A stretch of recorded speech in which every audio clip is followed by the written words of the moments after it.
Hey everyone, I'm Literary Freak 11, and this is the part where I talk about how I'm doing for my book goals. So the first goal that I had was to read 60 books, and physical books and 40 audiobooks. This year, I read 52 last year, and that was the first time that I've ever read the equivalent of one book per week, which has been a goal of mine for a really long time.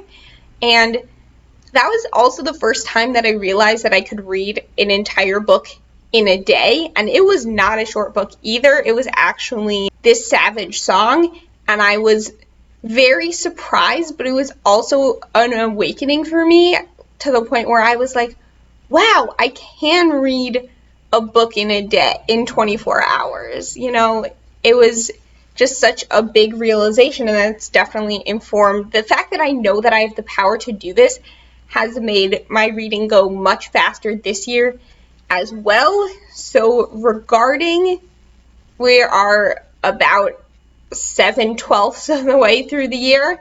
I have already read 45 physical books, and so I'm probably going to reach my goal.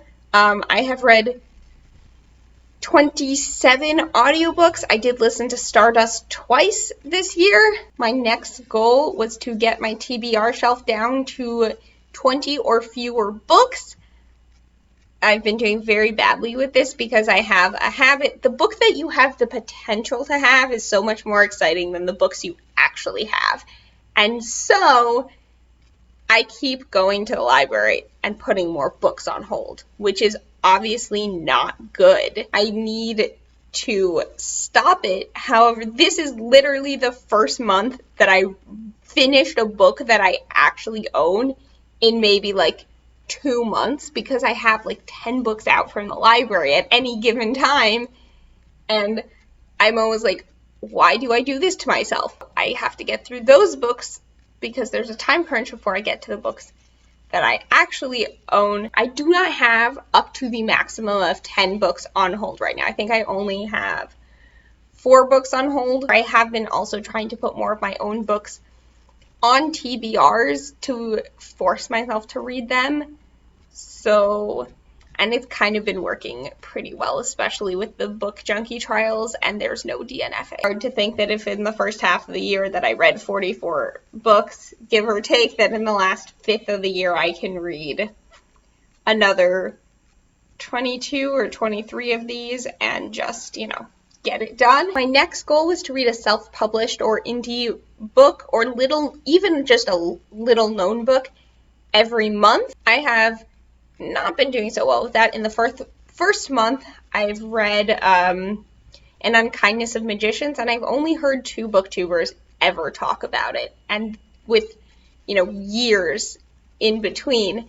And I honestly love this book. It is a standalone magical book where every 20 years the turning happens, where there's this massive trial, basically, where everyone from all of these houses, or you could be a candidate house if you want to become a house and you do well enough in this trial, and they're competitions of magic. Meanwhile, there's kind of this underlying evil going on, and this one girl, Sydney, comes out of nowhere and just shakes everything up. And I will actually be doing another video of fantasy standalones, because I don't know about you, but I'm really sick of series. I also listened to Memoirs of a Polar Bear, which I enjoyed the first part, not so much the second and the third. It follows a grandmother, mother, and her son that she basically abandons and to some zookeepers. And the first part is so good. It's about the grandmother, having to flee Russia and move to the United States, and I believe later Canada. And it's good. And then it's also about her writing her memoir and the people she meets. And then the next part, you get the daughter writing a memoir about someone that she worked with in the circus. You have the son who's who's supposed to be this great environmental activist, but you only see maybe the first 2 years of his life and growing up, so you don't get to see any of that, which is kind of annoying just to hear about secondhand.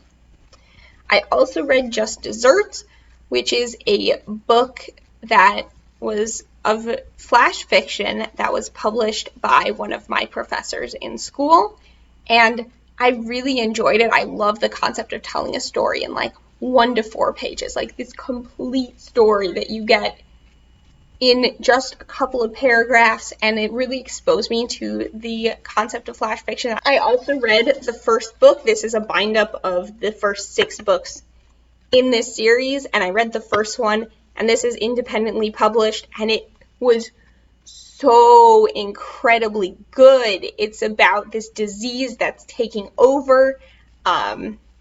However, this is like the aftermath of the disease, so everyone's like looking for signs of it. You get constantly medically tested, and if one of your family members had it, you and your whole family like get quarantined, and then you're a social pariah forever, basically. And there's all sorts of mysterious stuff going on with the corporation who puts out the cure and does the quarantine and all of that kind of stuff.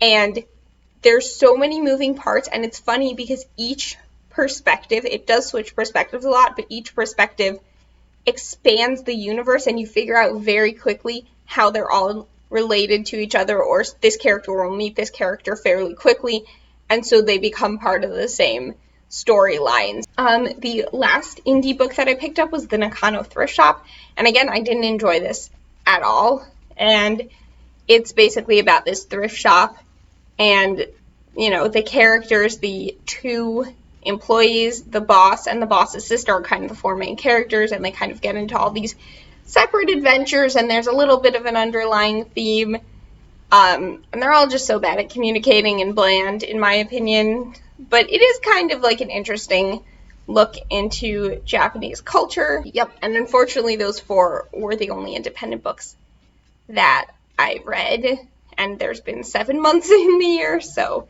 doing poorly on that front. The last thing that's not to do with writing, but to do with reading on my goals for 2019 was to keep updated with Goodreads. And there was a point where I was being very rigorous about it, where I had everything up to date, and then somehow I let it crash and burn, and now I'm probably about a month and a half behind. So not doing particularly well with that. Don't forget to like and subscribe. Follow me on Goodreads, because at some point I'm finally going to post all the reviews to the things that I've just been procrastinating. So yeah, thanks for watching. Follow me on all my social media, and have a good day.